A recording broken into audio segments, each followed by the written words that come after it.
আজকে নাসিরউদ্দিন পাটোয়ারির বিরুদ্ধে যদি মামলা দেওয়া হয়, বাংলাদেশে শত শত নাসিরউদ্দিন পাটোয়ারি মুখ তৈরি হবে। আমরা এমন একটা দেশের দিকে যাচ্ছি যেখানে আপনি চাঁদাবাজকে চাঁদাবাজ বলতে পারবেন না। চাঁদাবাজকে চাঁদাবাজ বললে আপনার বিরুদ্ধে মামলা দেওয়া হবে। সেই পুরনো কায়দা, সেই পুরনো সিস্টেম, কিন্তু তারা ভুলে গিয়েছে এই প্রজন্মের সাথে সেই পুরনো কায়দায় আচরণ করে লাভ নাই। প্রচুর মামলা, হামলা, হুলিয়া এগুলাকে অতিক্রম করেই গণ অভ্যুত্থান হয়েছে। জাতীয় নাগরিক পার্টি শহীদের রক্তের উপর দিয়ে বাংলাদেশে প্রতিষ্ঠিত হয়েছে। ফলে যদি আজকে নাসিরউদ্দিন পাটোয়ারির মুখ বন্ধ যদি তারা মামলা দিয়ে করতে চায়, তাহলে তারা বড়ই ভুল করছে। আজকে নাসিরউদ্দিন পাটোয়ারির বিরুদ্ধে যদি মামলা দেওয়া হয়, বাংলাদেশে শত শত নাসিরউদ্দিন পাটোয়ারি মুখ তৈরি হবে। পুরো বাংলাদেশ চাঁদাবাজদের বিরুদ্ধে রুখে দাঁড়াবে, রাজপথে দাঁড়িয়ে যাবে। এবং পুরো বাংলাদেশের তরুণ ভোটাররা, পুরো বাংলাদেশের সাধারণ মানুষ হ্যাঁ ভোটের পক্ষে ভোট দিয়েছে, সংস্কারের পক্ষে ভোট দিয়েছে, কিন্তু তারা সংস্কার বাস্তবায়ন না করার নানা ধরনের ফন্দি এই সরকার আসছে। তারা গণভোটের বৈধতাকে আদালতে নিয়ে যেয়ে প্রশ্নবদ্ধ করছে আদালতকেও এবং গণভোটকেও। আমরা আর অপেক্ষা করছি, যদি 12 তারিখ অধিবেশনে সংস্কার পরিষদ গঠিত না হয়, যদি সংস্কারের জন্য উদ্যোগ গ্রহণ না করা হয়, আপনারা আমরা যারা হ্যাঁ ভোট দিয়েছি, নিজেদের ভোটাধিকার, নিজেদের অধিকার রক্ষার জন্য আমাদেরকে আবারও রাস্তায় নামতে হবে। সেটার জন্য আপনারা প্রস্তুত থাকবেন ইনশাল্লাহ।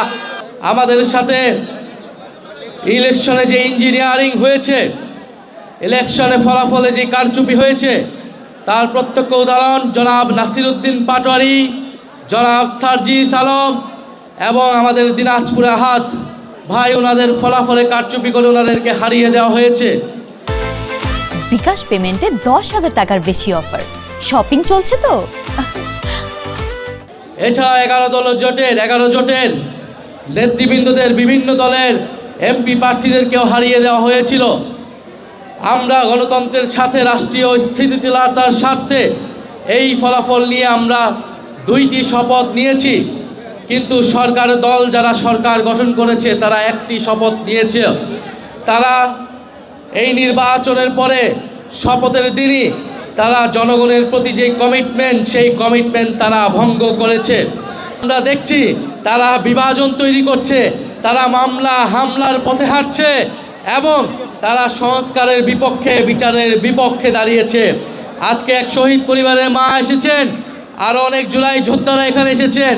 আমরা দেখছি এই সরকার আসার পরে ট্রাইব্যুনালের চিফ প্রসিকিউটরকে পাল্টে দেওয়া হয়েছে।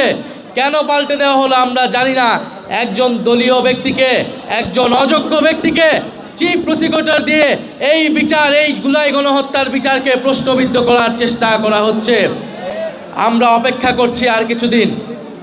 আমরা চেয়েছি 16 বছর পরে সংসদ কার্যকর হবে, সংসদ এবং রাজপথে বিরোধী দল ভূমিকা রাখবে, সরকার ভূমিকা রাখবে। কিন্তু আমরা দেখতে পাচ্ছি ক্রমাগত এই সরকারের খোলস আসছে, এই সরকারের যে মুখ, আসল মুখ সবার সামনে স্পষ্ট হচ্ছে।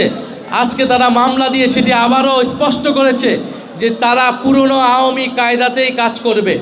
তারা যদি আওয়ামী কায়দাতেই কাজ করে, তাহলে আমাদেরকেও সেই কায়দাতেই যেতে হবে, গণ অভ্যুত্থানের কায়দাতে আমাদেরকে যেতে হবে। কিন্তু আমরা বিএনপিকে আওয়ামী লীগের মতো ট্রিট করতে চাই না। বিএনপি জুলাই গণ অভ্যুত্থানের শক্তি হিসেবে আমাদের সাথে, আমরা একসাথে রাজপথে ছিলাম। কিন্তু সেই ইতিহাস যদি তারা ভুলে যায়, রক্তের সাথে বেঈমানি করে যদি তারা আওয়ামী লীগ এবং ভারতের সাথে আঘাত করে সংস্কারের বিরুদ্ধে দাঁড়ায়, দুর্নীতিবাজ চাঁদাবাজদের পক্ষে দাঁড়ায়, তাহলে আমাদের আর কোনো অপশন থাকবে না রাজপথ ছাড়া।